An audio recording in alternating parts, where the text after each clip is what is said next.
better than a crap product marketed well.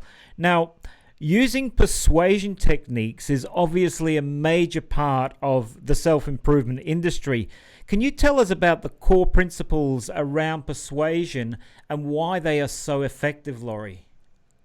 Yeah, I can certainly touch on some of those, Terry, because it's something that I've had an enormous amount of interest with over the years, and so I've dug into the books and been to the seminars and so on. And of course, we mentioned last week that one of the communication technologies that's used a lot, and a lot of coaches have this. It's like one of the badges you get before you go and you start coaching. Is some sort of, you do an NLP course, neuro-linguistic programming, and you learn about language patterns, and you learn about how to push the buttons of people in an unconscious way. And a lot of people go and do these courses, and even though there's still to this day not a lot of scientific validity, in other words, a lot of what is taught hasn't been scrutinized by the scientific community. The fact of the matter is, a lot of the stuff that I've seen, both in NLP and the hypnosis space, is very, very effective. Now, you can use it in two ways. You can use it to benefit your life, and in fact, you could even use it you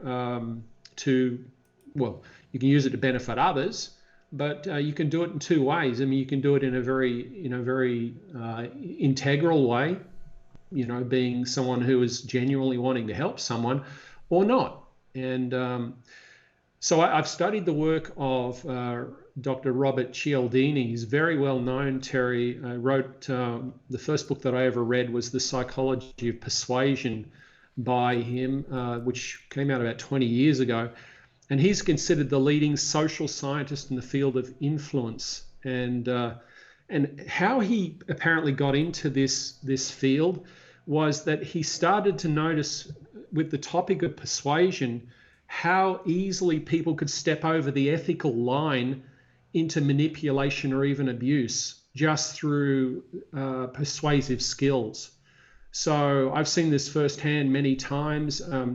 I still get a lot of, every week in my emails, because I sign up to them because I really want to know what's going on. I sign up to a lot of marketing programs and I go through those courses.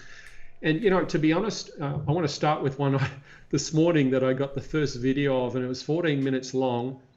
And in this case, and I just sat there and listened to the dialogue for 14 minutes because the guy really didn't have much. He just stood there. It was like a talking head. And then there were a few points come up on the side of him. But essentially, he just talked for 14 minutes. But what I was picking up on was all of these key words that he was using, and all moving you in the direction of taking the next step and so on. So, if I go through these points with you and discuss these points with you of Cialdini, his points about persuasion and his core principles, I think we can certainly start to understand how this works a little bit more. Important point to understand here, Terry, and that is, research has been done for about 60 years on this persuasion side of things, how to get people to say yes more often. Now, Terry, I know you very well, and I know some of the industries that you've spent quite a lot of time in, and one of them is sales, and you're one of the best in that, in that particular domain. And you also did a lot of selling on the phone, and you still do, but so you understand how important it is how you get to yes. There's always a level of resistance brought up by someone, particularly when they're selling on the phone. No one, dislikes it more than getting a phone call from someone who wants to sell you something on the phone. Now, I'm the kind of person, my wife shakes her head when someone calls me, not that it happens that often, and they want to, they want me to listen to them, and I'll listen. And then I will listen, and I'll listen all the way through, and you don't get much of a pause because they won't let you get in. They want to get that message across, and Correct. I'm going to hand it across to you in a sec, even though I'm stealing all this time.